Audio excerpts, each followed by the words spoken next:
गांव के एक कोने में दो सहेलियां रहती थीं, सुमन और राधा। सुमन एक खुशहाल विवाहिता थी, जबकि राधा अविवाहिता रहने का निर्णय लिया था।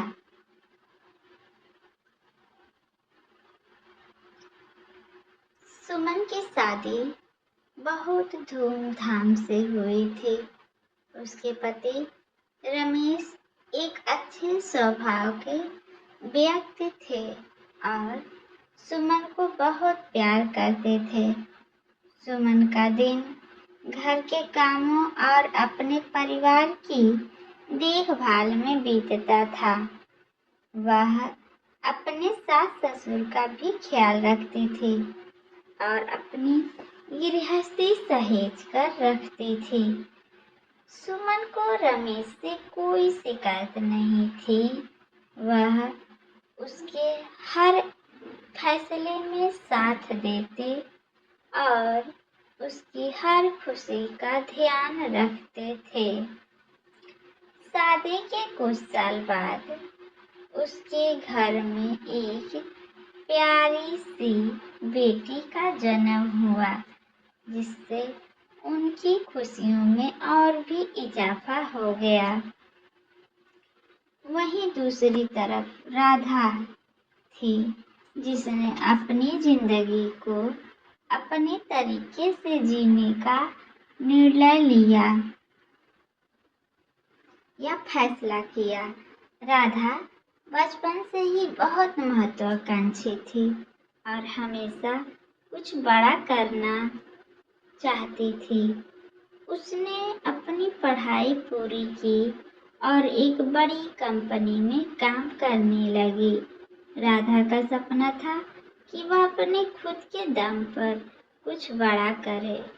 उसने कई देशों की यात्रा की, नई नई जगहों को देखा और अपनी जिंदगी को पूरी तरह से जिया। वह अपने काम में इतनी माहिर थी कि उसके बहुत जल्द ही अपने क्षेत्र में एक अलग पहचान बना ली थी। राधा के पास दोस्त बहुत थे और वह अपने सामाजिक जीवन को भी बहुत अच्छे तरीके से संभालती थी। मेरे चैनल को प्लीज सब्सक्राइब करें। एक दिन बहुत सालों बाद जब सुमन और राधा की मुलाकात हुई, तो वो दोनों अपने जीवन में अनुभवों को साझा करने लगी। सुमन ने हंसते हुए कहा, राधा, जिंदगी कितनी रंगीन है। तुमने इतनी जगहें देखी, इतने लोगों से मिली और अपने करियर में इतनी सफलता पाई। यह बात सुनकर राधा ने भी मुस्कुराते हुए जवाब दिया, सुमन, तुम्हारी जिंदगी भी कम नहीं है। तुम्हारे पास एक प्यारा सा परिवार है जो तुम्हें बहुत प्यार करता है। तुमने एक घर बनाया और तुम्हारी बेटी तुम्हारी आंखों की तारा है। इस तरह से दोनों सहेलियां एक दूसरे की जिंदगी की कहानियां सुनकर बहुत खुश हुईं और उन्होंने समझा कि जीवन में हर किसी की अपनी प्राथमिकताएं होती हैं।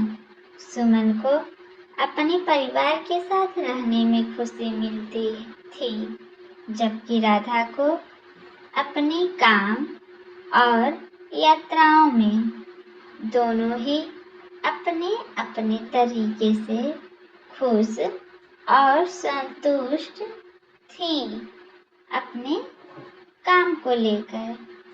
इस मुलाकात के बाद सुमन और राधा ने यह तय किया कि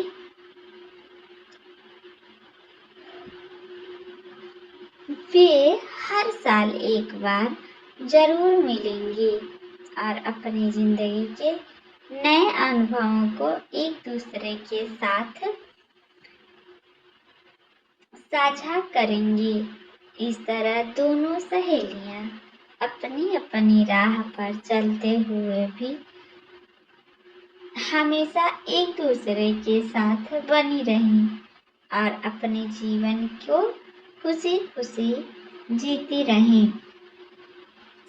इस कहानी से हमें यही सीख मिलती है कि अगर हम जिंदगी में जो चाहें वो सब मिले और खुश रहें, तो एक ही मंत्र है, जितना भी मिला है उसमें अपनी खुशियाँ ढूंढ